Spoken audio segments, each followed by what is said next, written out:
Today on the Sunlight Tax podcast, I want to talk to you about something that I see really causing a lot of confusion, especially as we're in that time of year when you are gathering together the last of your bookkeeping from 2024 and converting that into your taxes for 2024, right? Where you're starting to prepare your taxes and use the work you've done throughout the year in your books to figure out what you owe for 2024 by the tax deadline.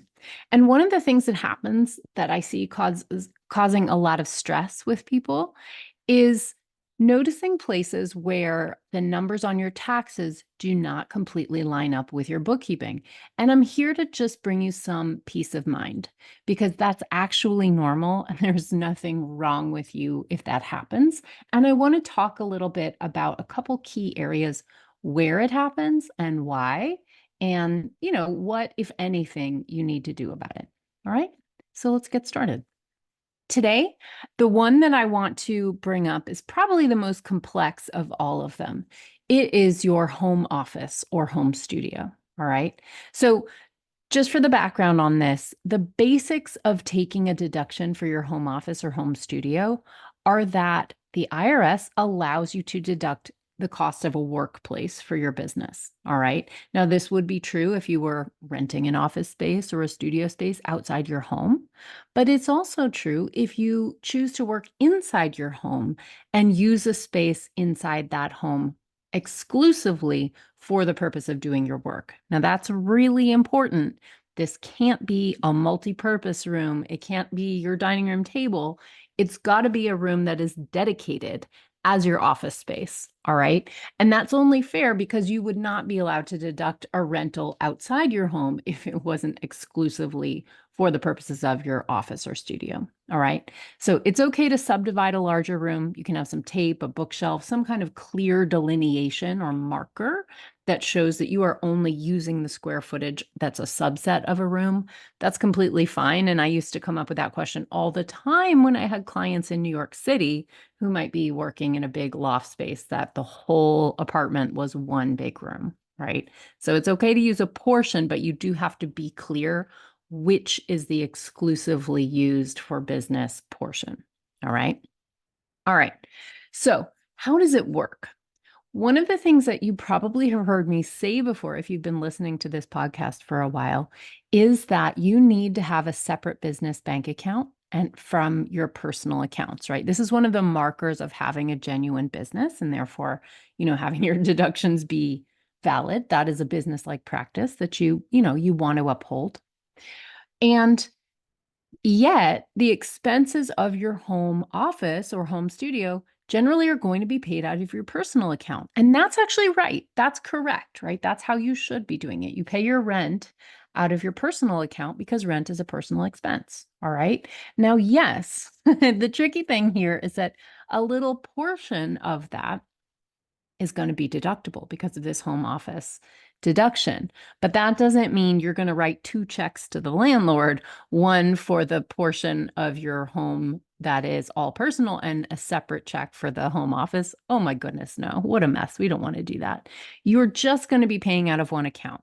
All right. So you don't have to be worried about that. But what it does mean is that if you do your bookkeeping from your business bank account, which is how most people do it, how I would recommend doing it, you're not actually going to see that portion of those expenses showing up on your business bank statement, right? So this is just a little tip off that your bookkeeping and your taxes here are not going to align perfectly. And here's the thing, it's totally okay.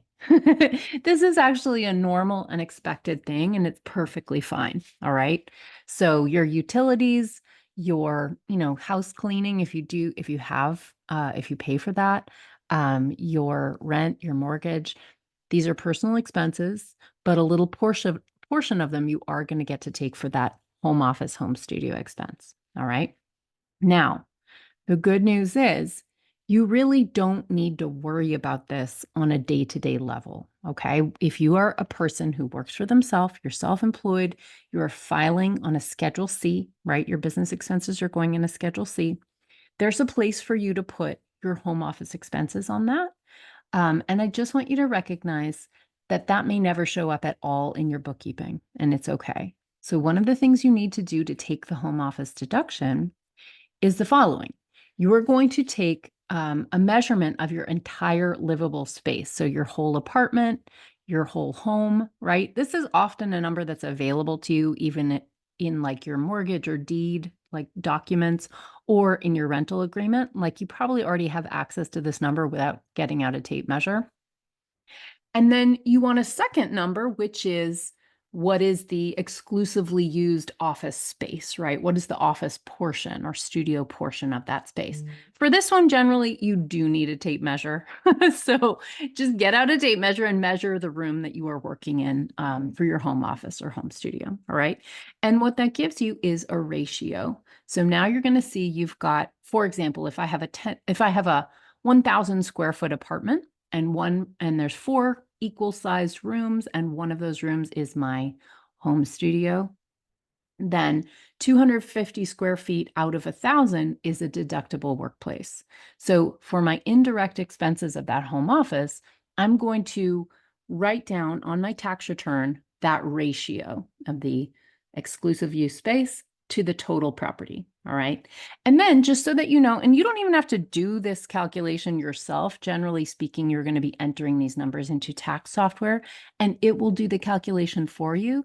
But just so that you understand what's happening in the background, what's going to go on here is you are going to then enter in the expenses of, living in that space.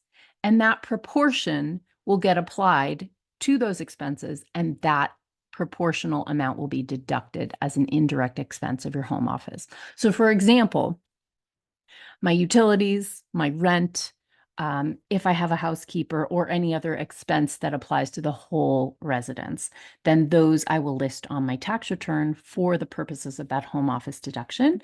And in my example of the 25% ratio, then 25% of those total expenses will become deductible as my home studio.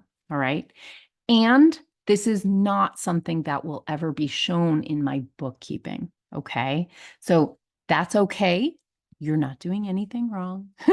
I just want to call some attention to that fact because a lot of times people think that they've done something wrong when they look at their bookkeeping and those numbers don't match up to the tax return. So I'm just here as the tax expert to give you a little peace of mind and assure you that you're not doing anything wrong.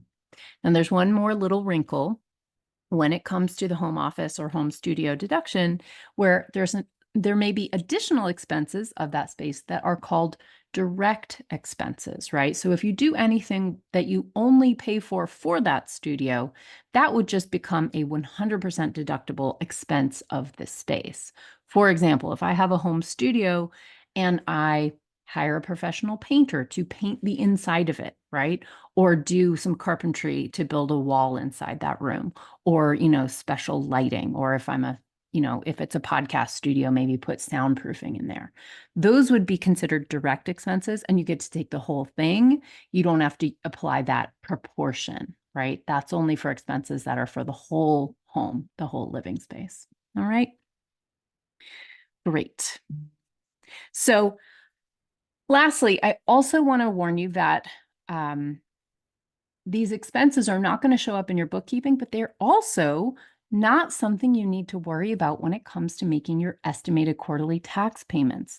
So just think of tax time as the time that you get every last deduction, you figure out every last little dollar. The tax return is the place where you actually do all the calculations to reconcile what you prepaid in taxes through the year with what you actually end up owing when all is said and done, right? And the good news is you don't do 4 tax returns a year if you're paying estimated quarterly taxes. I think people fear that this is true, and it's not. Quarterly taxes are only a payment. That's it. Only a payment. There's no tax return. And so it really is okay to be estimating when you make your estimated quarterly tax payments. It's right there in the title. But these really are estimates, and you do not need to get so nitty-gritty and fine-grained that you're taking a quarter of your home office expense at estimated quarterly tax time. You can just do a calculation off what is in your books. We're going to call that close enough.